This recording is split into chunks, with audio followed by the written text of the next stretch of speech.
Estamos de volta para o segundo bloco do programa Política de hoje. Você está na TV Otimista, aqui é o programa Política que recebe Eduardo Bismarck.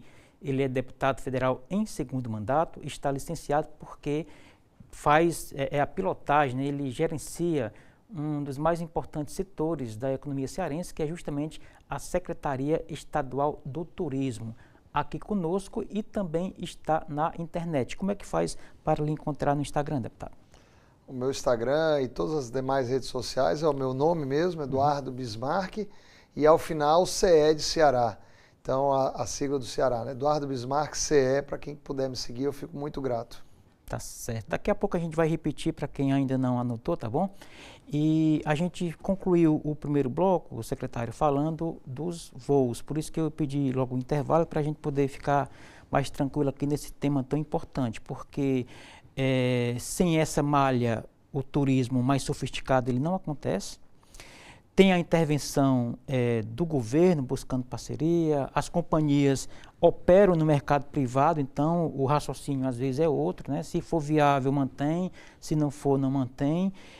Num balanço aqui dos últimos meses, o senhor à frente da secretaria, como que a gente poderia sintetizar essa ideia geral de trazer cada vez mais voos para o Ceará?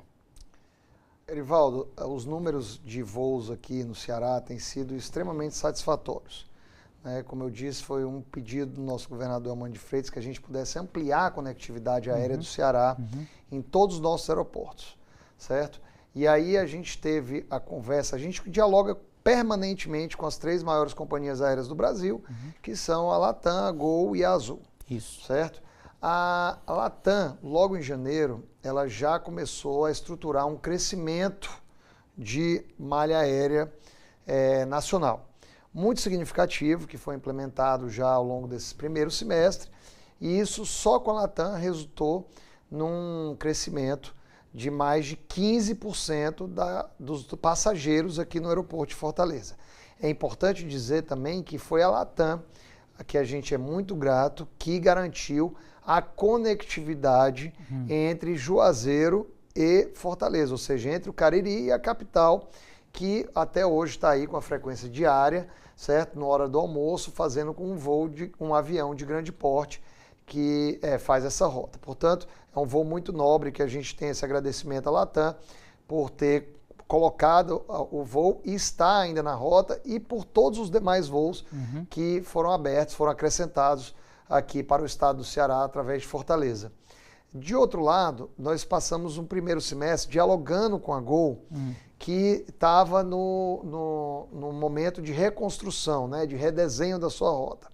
E há pouco tempo atrás nós anunciamos, com a presença da vice-presidente Renata aqui e também do governador Eumano, um acréscimo na malha aérea da Gol, que vai gerar aí também mais de 30% na disponibilidade de assentos para o Ceará.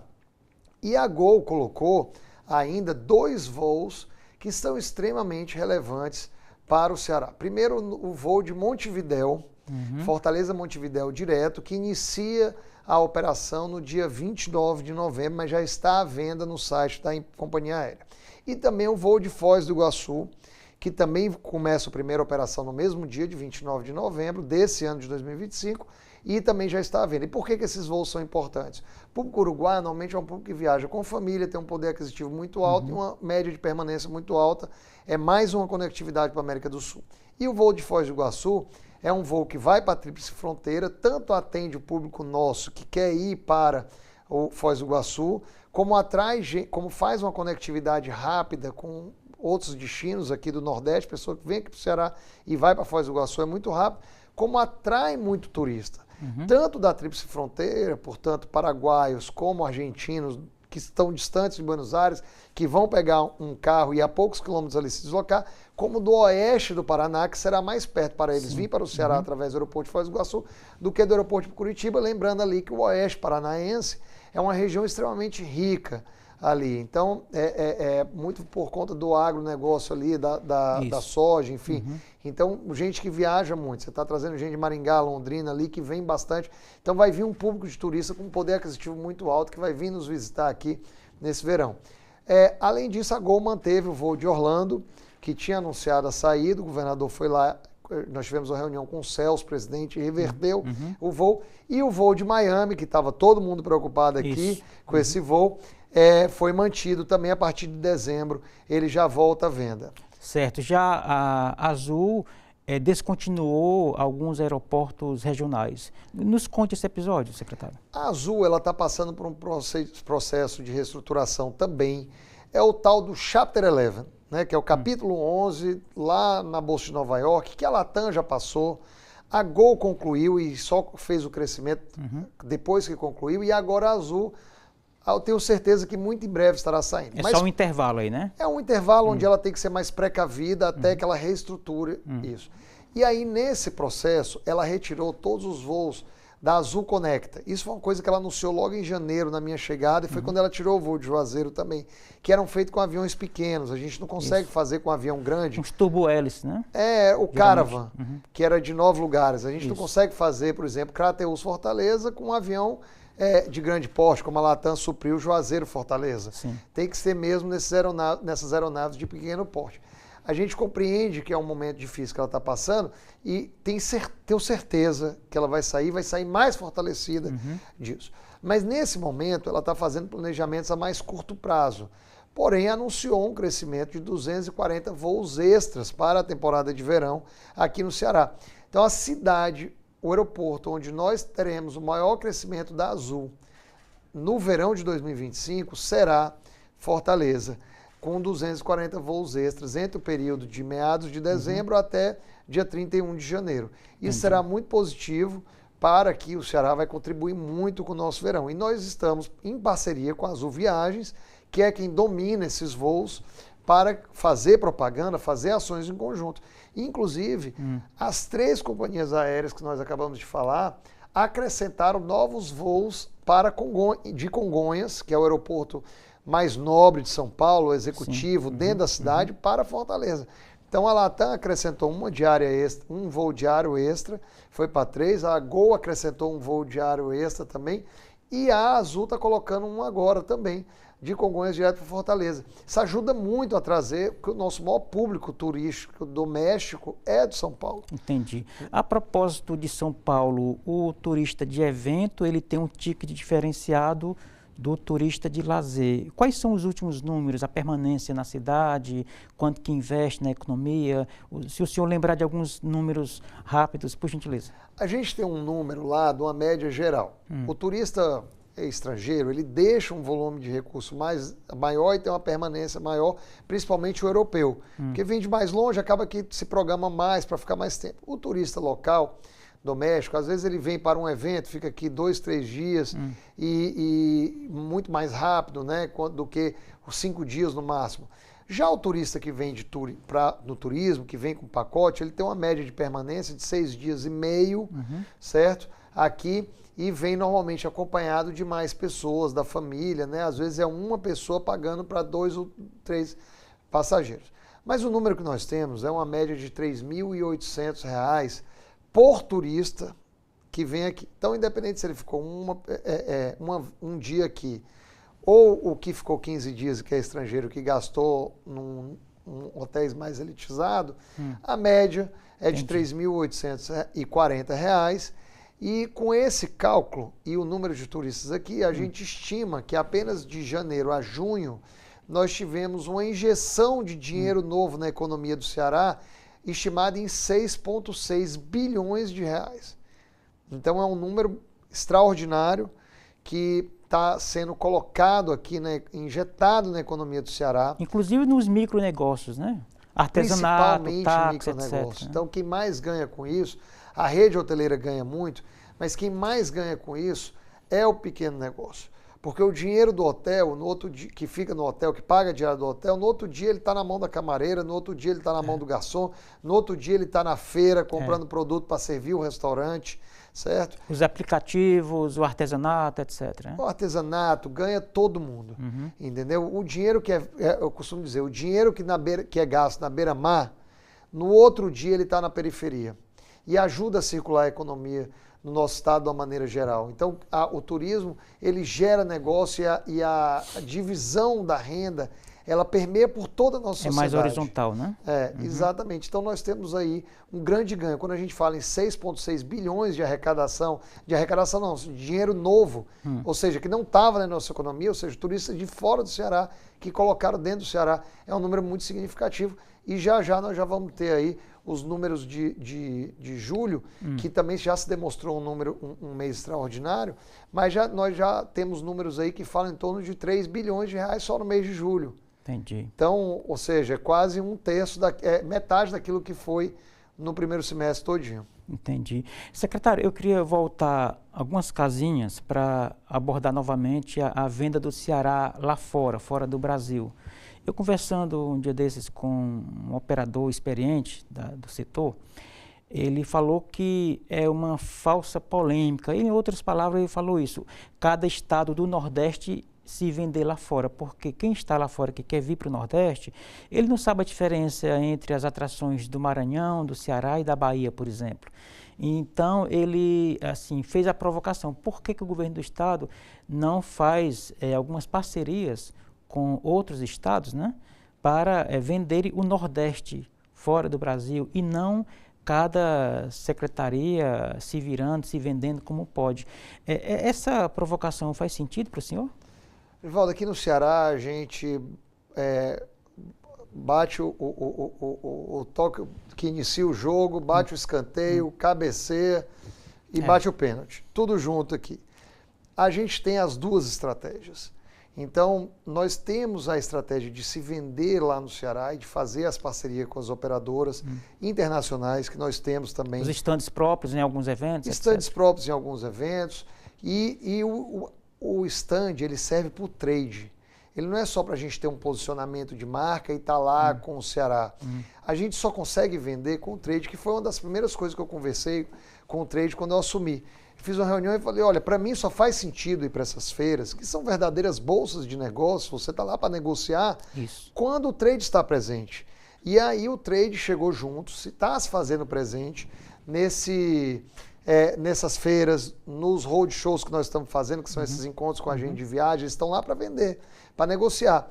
E nós também temos parcerias conjuntas. Eu queria mencionar, por exemplo, que nós temos aí uma ação com o Consórcio Nordeste e com o apoio da Embratur, de venda do Nordeste como um produto para o exterior. Então agora, esse ano, nós iniciamos aí, estamos montando um site próprio do Consórcio Nordeste para o turismo, temos um vídeo institucional do Nordeste, temos um vídeo só para resort do Nordeste, e agora nós vamos fazer também uma reunião dia 2 de setembro, desculpa, agora lá em Brasília, com o ministro dos Portos e o pessoal das companhias de cruzeiro, os armadores e a Associação Internacional que agrega esses armadores, para a gente pensar no acréscimo da temporada de cruzeiros aqui no Nordeste.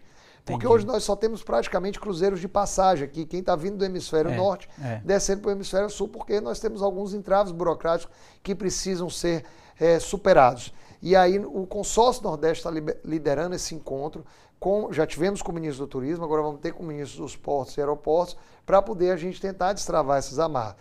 Quando a gente está falando de novos voos e novos voos, a gente fala com companhias aéreas internacionais com 1 ano de antecedência. Você vê que nós fechamos o voo da Ibéria ali em fevereiro, anunciamos em março, e o voo já está à venda para iniciar dia 19 de janeiro, certo? O voo, por exemplo, da Gol, nós negociamos aí também durante 6, 7 meses para poder anunciar com 6 meses de antecedência.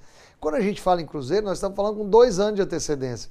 Então nós já estamos negociando voos internacionais a serem anunciados pelo governador no ano que vem e nós estamos iniciando tratativas de negociação com os cruzeiros, olhando a temporada do final do ano de 2026 e início de 2027. Entendi. Que é o nosso verão, que é quando os cruzeiros vêm para a costa brasileira. Perfeitamente.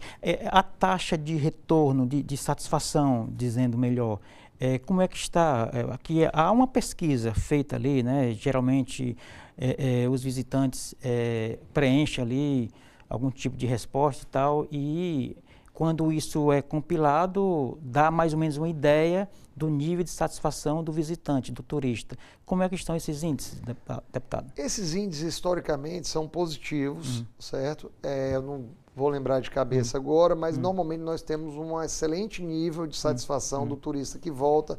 A grande maioria, eu poderia dizer que a cada 10, 8 ou 9 voltam de maneira satisfeita. Que é a grande pesquisa, né? Alguém gostou e voltou, né? É a grande pesquisa. Quem volta fala para mais acaba fazendo propaganda gratuita para poder voltar. Ele volta e ele também faz a propaganda para pessoas que se interessam em voltar. O grande trabalho da Secretaria, além de ser esse papel indutor da economia, dos microempreendedores, dos hoteleiros, do trade, fazerem as suas vendas, é a gente gerar nas pessoas o desejo de virem para o Ceará. E a gente faz isso através de promoção, de maneira geral, para o Brasil e para o mundo. Tá certo, vamos fazer mais um intervalo bem rapidinho, mas antes, deixando novamente o @ do senhor para quem ainda não anotou. Peço aí que quem puder nos sigam aí nas mais diversas redes sociais, as principais nós estamos presentes com o nome Eduardo Bismarck, CE ao final de Ceará. Portanto, Eduardo Bismarck, CE, e eu ficarei muito grato se você puder estar lá interagindo conosco nas nossas redes sociais. Muito bem, vamos fazer mais um intervalo, portanto, daqui a pouco, o terceiro e último bloco da conversa de hoje com Bismarck, Eduardo Bismarck, que é deputado federal licenciado e está secretário do Turismo no estado do Ceará. Não saia daí, a gente volta já.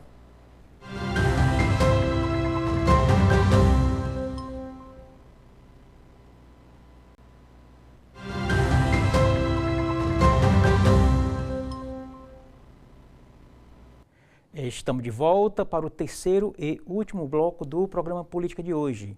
Você está na TV Otimista, eu sou Erivaldo Carvalho, aqui é o programa Política que recebe Eduardo Bismarck.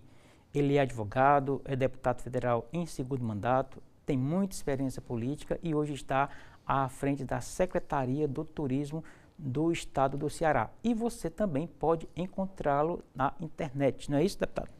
Justamente, como a gente já deixou aqui o nosso @ Eduardo Bismarck CE, a gente está lá, sou eu que administro minhas redes sociais, estou sempre interagindo com todo mundo quando posso, ali nas principais redes sociais, Facebook, Instagram, TikTok, a gente está lá dialogando, divulgando nosso trabalho e falando sobre o turismo do Ceará. Muito bem. Secretário, é praticamente um clichê aquela história de que o lugar bom para se visitar é o lugar que tem qualidade de vida para os próprios residentes, né? Nesse sentido, eu pergunto, como é que está o governo Eumano de Freitas no sentido mais geral? Na área do turismo, eu sei que está muito bem, mas em outros quadrantes, como é que estamos, secretário? Eu acho que o governador Eumano de Freitas tem liderado um processo de avanço, claro, de continuidade do legado ali de Cid, de Isolda e de Camilo, mas ele tem atingido números bastante satisfatórios em todas as áreas. Se você olhar aí, especialmente do último ano para cá, o turismo tem crescido, mas também os números da educação têm crescido, os números da própria segurança, que é um problema significativo no Brasil inteiro. Aqui, todos os índices aqui ligados à segurança têm melhorado bastante. A própria saúde, os investimentos que foram feitos, os hospitais regionais, também a questão do tratamento de quimioterapia, que a bancada do Ceará teve como aportar recursos e colaborar com esse momento também, tem melhorado a percepção da saúde dos usuários de uma maneira geral. Você falar também, por exemplo, de desenvolvimento econômico e de trabalho e emprego, a gente teve avanços significativos, os números de aumento de emprego têm sido toda hora um número positivo, crescimento de novas vagas, desenvolvimento econômico, isso ajuda, o turismo dá a sua dose de contribuição, mas o desenvolvimento do Estado economicamente ajuda também a contribuir com que mais pessoas venham, visitem o Ceará no turismo de negócio, ou seja, que venham para cá fazer reuniões, visitar congressos. Você tem aí também um desenvolvimento muito importante numa área sensível, liderada pela primeira-dama Lia de Freitas, que é a área do Ceará Sem Fome, onde muitas pessoas, milhares de pessoas no Ceará são impactadas, sejam porque recebem marmitas, sejam através de um cartão que tem um valor ali para que ela não passe fome dentro de casa, um valor muito baixo, mas que garante a subsistência das pessoas, ou recebem marmitas, tem as cozinhas solidárias, o bondinho de Ubajara, que é um equipamento nosso lá da Secretaria de Turismo, nós ampliamos o horário de funcionamento dele, aumentamos o número de tickets, estamos arrecadando mais alimentos, que é o maior arrecadador de alimentos para o Ceará Sem Fome. Então, todas as áreas do governo têm crescido. Isso é significativo. Obviamente, nós somos um estado que tem muitos desafios históricos a serem superados, né? Desafios de seca, desafios de uma pobreza histórica que nós vemos superando, as desigualdades regionais, as desigualdades comparadas aos outros estados do Brasil, mas isso tem sido cada vez mais, assim, tem crescido o estado de uma maneira geral. E o Elmano lidera isso muito bem. Acho que o Elmano está num momento ótimo do governo dele, com um discurso muito firme, ele está liderando o processo diretamente com seus secretários. Você vê o agro aqui e a pecuária do estado do Ceará também teve crescimento, desenvolvimento. Tudo isso é feito a várias mãos. Não é só o empresário que colocou ali o seu recurso, ele precisa ter a participação do Estado em vários pontos. O governo tem dado incentivos, liderou agora nessa questão do tarifaço do Trump, para poder garantir que o nosso pescado tenha aí a saída para a negociação.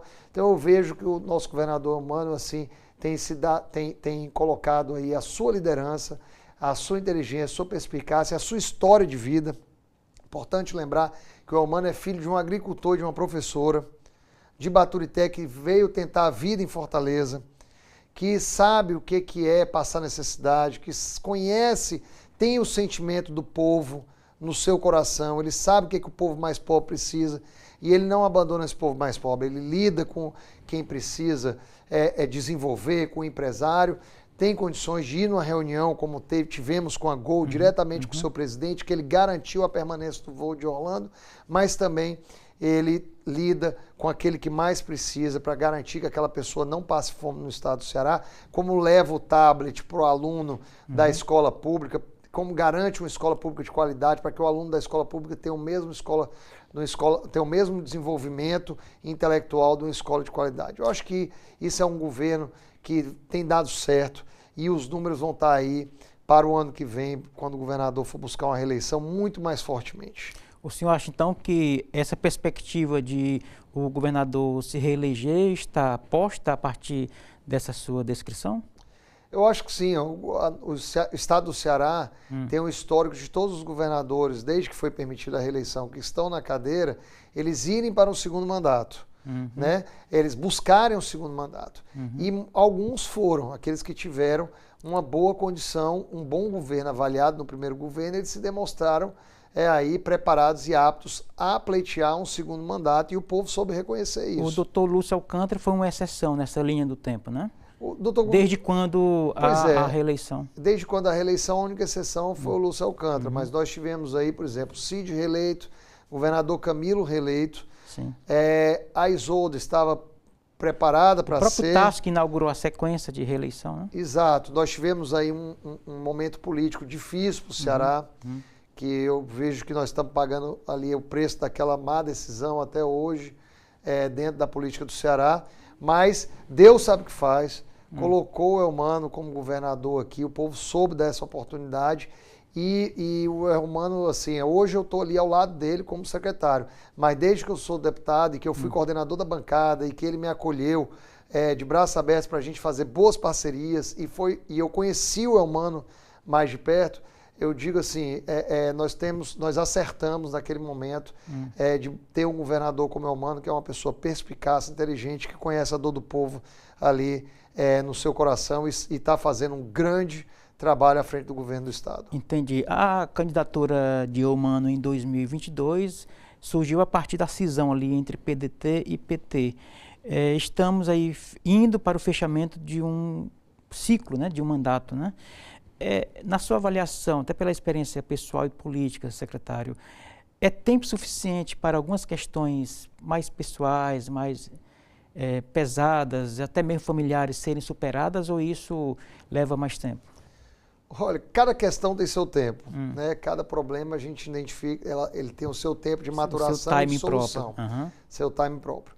Mas na política, ela é muito dinâmica, porque a cada 2 anos nós temos eleição.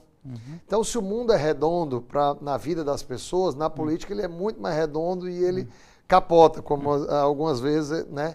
Mas os problemas de uma eleição, normalmente eles são superados nas eleições seguintes, né? Ou, pelo menos, as questões que são colocadas, elas encontram o seu curso próprio nas eleições seguintes.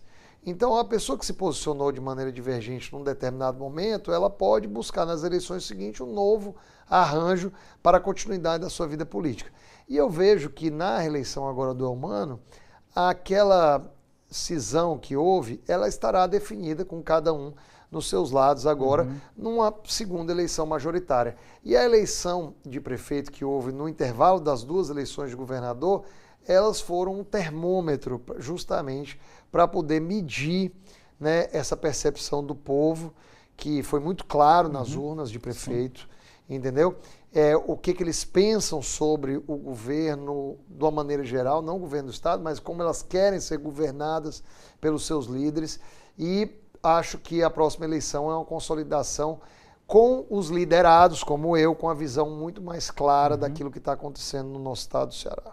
Em 2026, o senhor acredita que alguns adversários se reencontrem, alguns aliados se divirjam? Porque isso é próprio da própria dinâmica da política, né? Eu acho que as cartas já estão na mesa, né? Os lados já estão formados. Óbvio que sempre tem uma pessoa ou outra que acaba mudando ali e tal, mas nos líderes, vamos dizer, os lados já estão colocados na mesa. Certo? Eu acho que isso já está muito consolidado no que se diz questão eleitoral, de situação e oposição. O fator Ciro Gomes mexe com o sono do governo? Acredito que não. A gente viu o Chagas, que tem sido um grande líder aí. Chagas Vieira, que é da Chagas Vieira, da Casa Civil. Ele tem sido um grande líder e conselheiro e amigo. Falo meu amigo, mas ele tem sido um grande líder, eu acho que no time que está ali junto com o Eumano. E ele mesmo já disse isso, que não é um assunto. E eu acho que também não. Eu votei no Ciro todas as eleições que ele foi candidato a presidente, e eu acho que o Ciro, ele teve o seu momento muito fortemente. Eu não quero falar mal de um amigo, de uma pessoa que eu tenho, né, uma admiração, mas eu acho que não é mais o momento do Ciro. Eu acho que o Ciro, ele tem errado em algumas coisas, eu não tenho concordado. Quem sou eu para discordar de Ciro? Mas não acho que seja aquela pauta que eu me identifico hoje, entendeu? Acho que o processo do PDT que houve, que ele esteve do outro lado, foi muito doloroso para todos nós, aquela cisão que houve no PDT.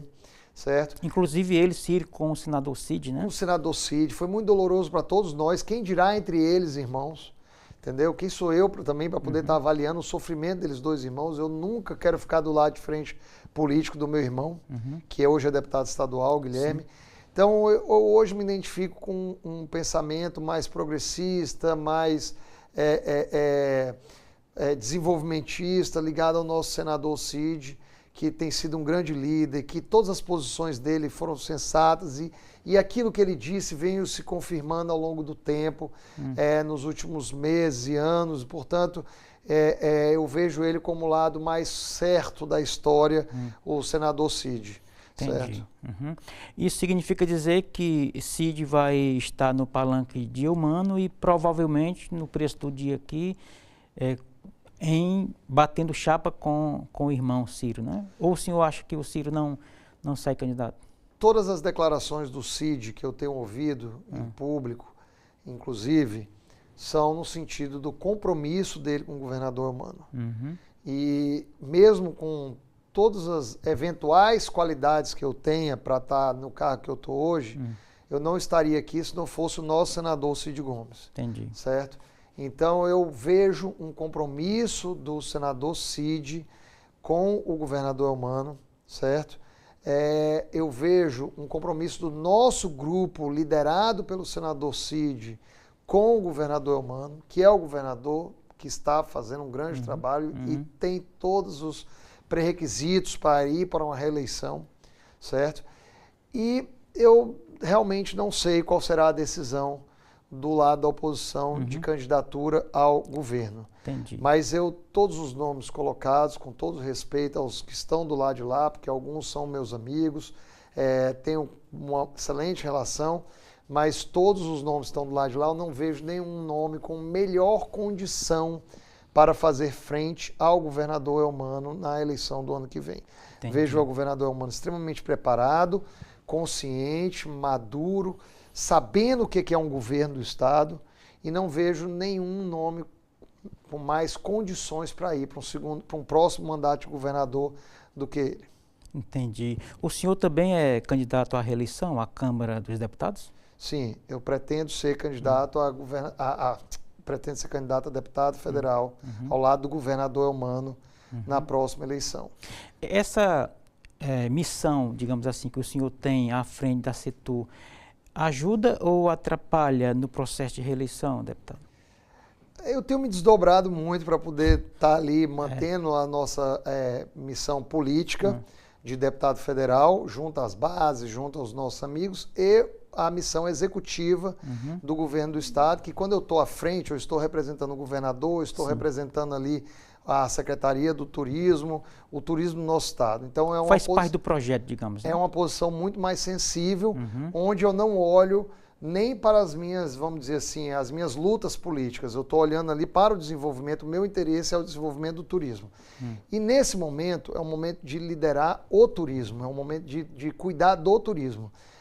O momento eleitoral, ele começa, eu diria, o primeiro round ali, após a desincompatibilização, após o período de mudança de partidos, que é aquela janela eleitoral... Ali abril por ali, né? Que é quando coincide com a nossa necessidade de desincompatibilização. Isso. Então, enquanto eu estiver aqui na cadeira de secretário do Turismo, eu vou estar olhando para a representação, o meu dever institucional de representar o governador e os seus apoiadores e o turismo do Estado do Ceará.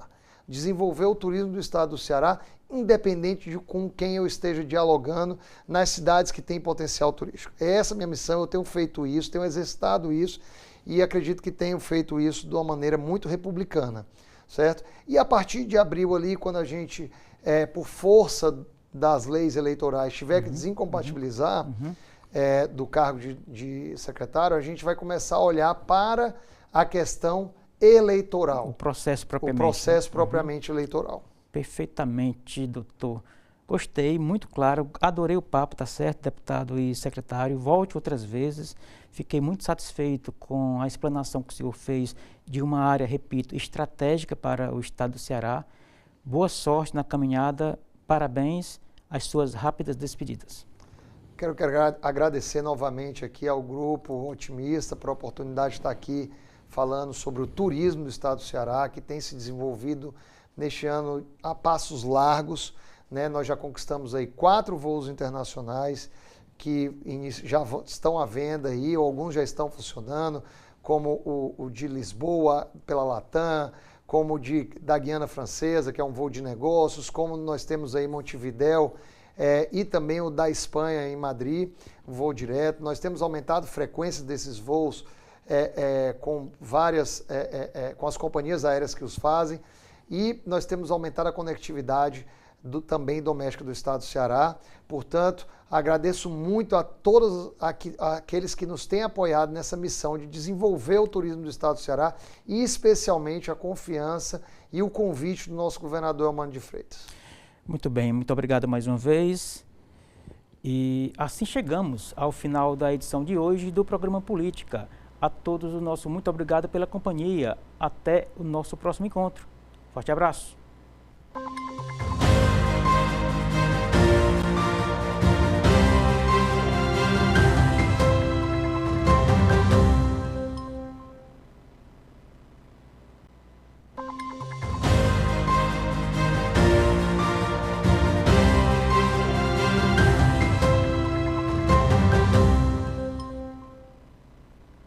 Olá, você está na TV Otimista. Eu sou Erivaldo Carvalho. este é o programa Política.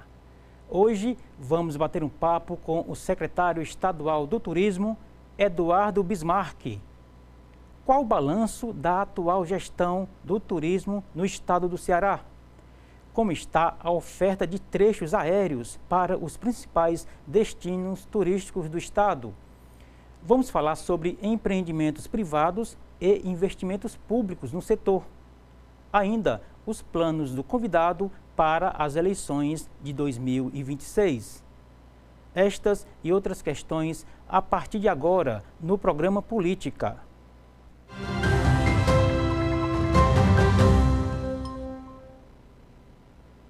Eduardo Bismarck é advogado. O convidado está no segundo mandato de deputado federal. Filiado ao PDT, o entrevistado é ex-coordenador da bancada do Ceará em Brasília e já atuou na Comissão de Turismo da Câmara dos Deputados. O parlamentar está licenciado do mandato. Desde dezembro de 2024, Eduardo é secretário do Turismo no estado do Ceará. E é com Eduardo Bismarck que converso no programa de hoje. Deputado e também secretário, nosso muito boas-vindas ao programa. Seja muito tranquilo aqui na nossa conversa. É sempre uma honra tê-lo aqui conosco. Tudo bem com o senhor? Tudo bem, Erivaldo. Muito obrigado pelo convite mais uma vez. Cumprimentar a todos que estão nos acompanhando agora e a todos que fazem também a TV e o Grupo Otimista. Dizer que para mim é uma alegria estar aqui mais uma vez batendo papo com você, esse programa que é tão importante para a gente fazer a construção e a reflexão daqui da política do estado do Ceará. Secretário, muito obrigado pelas palavras que gentilmente nos tocam. A gente tem o senhor chegando à Secretaria do Turismo no final do ano passado, mas o senhor é de uma cidade turística, a Aprazível Aracati, é filho do ex-prefeito Bismarck, a quem o Ceará deve muito na área turística, e atuou também na Comissão de Turismo da Câmara dos Deputados, como eu falei agora na abertura do programa.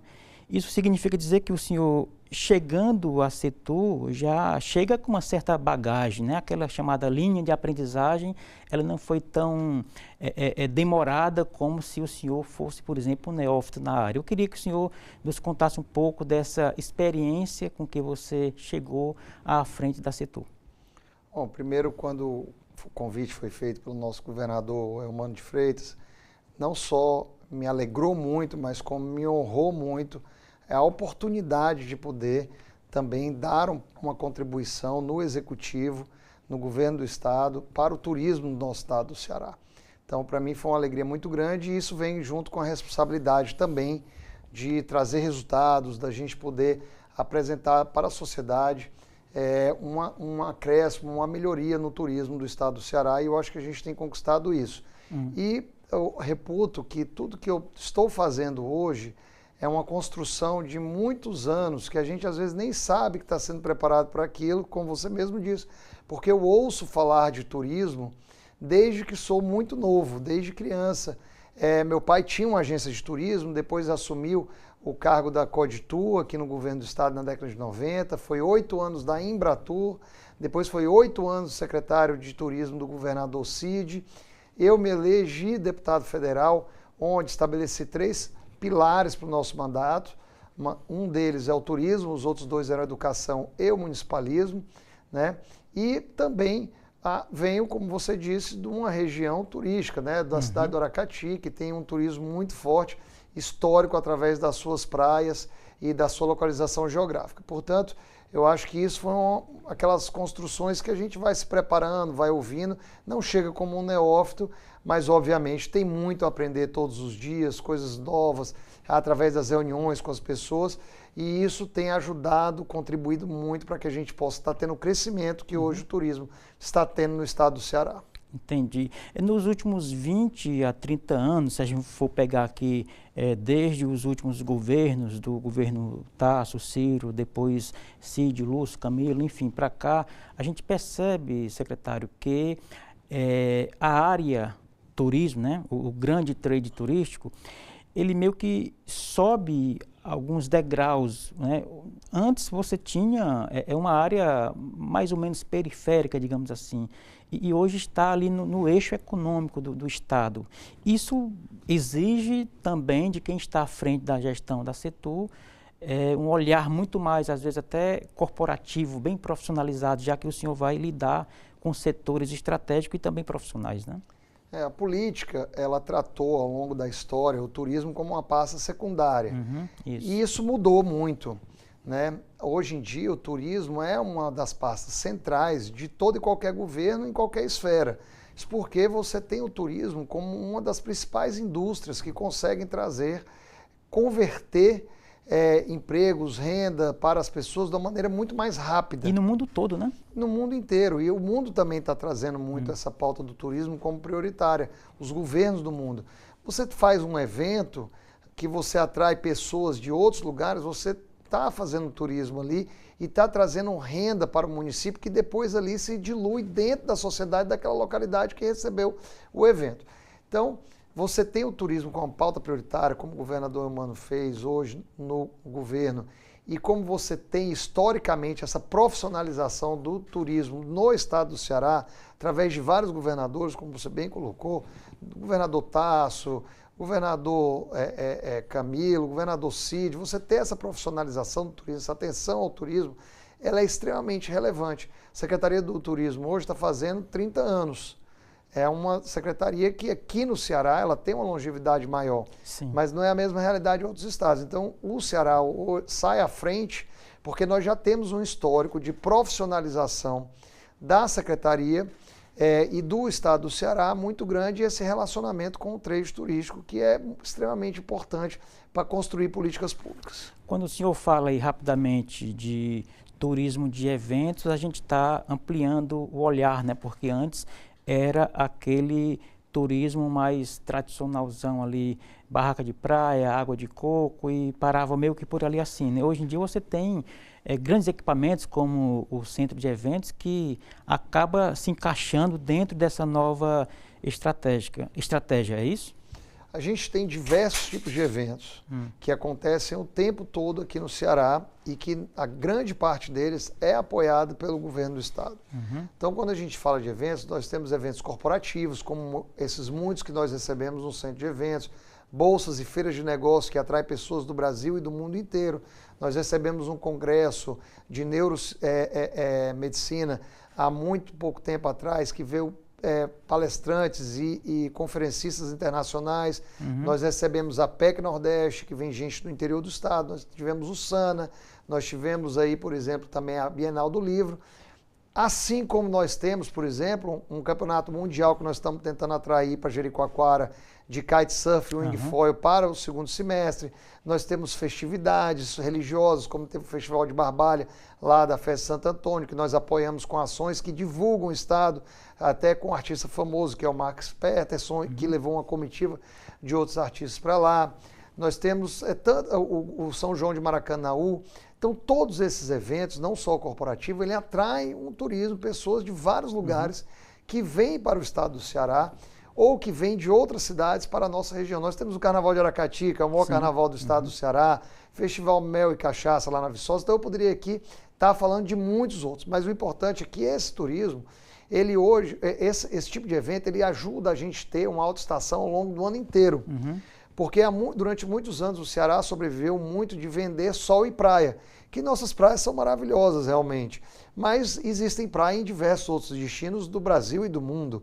Então a gente não pode concorrer apenas com esse atrativo, a gente tem que concorrer com os outros destinos, dizendo o que mais nós temos de melhor para atrair outras oportunidades de pessoas virem para cá.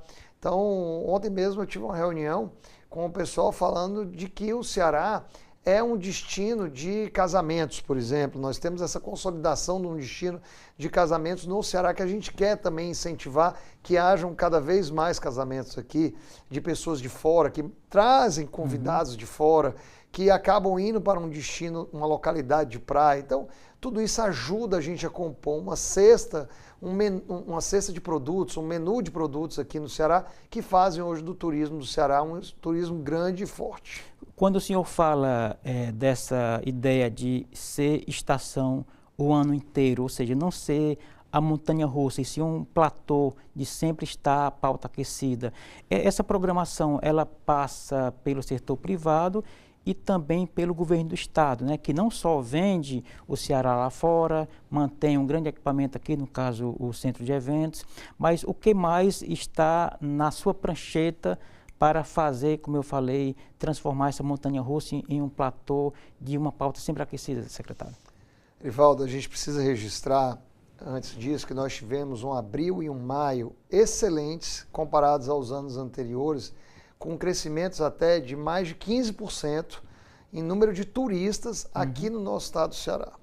Então, o primeiro ponto que a gente precisa ter, diante dos atrativos que nós já temos, é a conectividade. Isso foi uma demanda que o governador solicitou bastante, que a gente aumentasse a conectividade, certo? E já podemos falar mais sobre isso. Sim. Mas esse é um primeiro ponto. Nós aumentamos, as companhias aéreas aumentaram, estão aumentando o número de voos para cá, o que tem ajudado bastante nesse aumento no número de turistas.